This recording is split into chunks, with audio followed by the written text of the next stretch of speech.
మీరెప్పుడైనా గమనించారా? కోడి తల అనేది మన కోడి బాడీని ఎక్కడ పట్టుకొని ఇట్లా ఇట్లా ఊపినా గానీ, దాని తల మాత్రం చాలా స్టేబుల్‌గా ఉంటుంది. కొంచెం గూడా పక్కకు గూడా జరగదు. ఉన్న చోట మాత్రమే స్టేబుల్‌గా మాత్రమే ఉంటుంది. నువ్వు తలను పట్టుకొని ఊపితే గానీ తల ఊగదు. సో, దాని బాడీ మొత్తంలో నువ్వు ఎక్కడ దాన్ని కొట్టినా గానీ, ఏం చేసినా గానీ, ఎంత గాల్లో ఎగరేసినా గానీ, బాడీ మాత్రమే కదులుతుందే గానీ, దాని తల మాత్రం పక్కకు గూడా జరగదు. సో, దీని మీద సైంటిస్ట్‌లు అసలు కోడి తల ఎందుకు ఇంత స్టేబుల్‌గా ఉంటుందనేసి ట్రై చేద్దామని చెప్పేసి ఏం చేశారంటే, విమానంలో నుంచి ఇంకా షిప్ ఉంటాయి కదా! పడవలు పెద్ద పెద్దయి.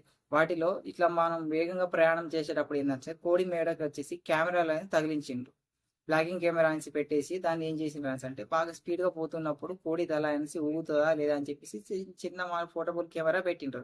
ఆ కెమెరా పెట్టి ఏం చేసిండ్రంటే వీడియో రికార్డింగ్ చేస్తే, అందులో జస్ట్ రికార్డింగ్ అయింది ఏందనేసంటే, జస్ట్ మనం ఎట్లా అయితే పోయినామో స్ట్రెయిట్ టు స్ట్రెయిట్ ఉన్నది మాత్రమే రికార్డ్ అయింది. దాని పక్కనది అసలు ఏం రికార్డ్ కాలేదు. ఎందుకనేసంటే కోడి తల మాత్రం నువ్వు ఎంత స్పీడ్‌గా పోయినా కోడి చచ్చిపోయినా గానీ, దాని తల మాత్రం స్టేబుల్‌గా ఒక స్ట్రెయిట్‌గానే మాత్రమే ఉంటుంది. తల అటు ఇటు ఊగదు.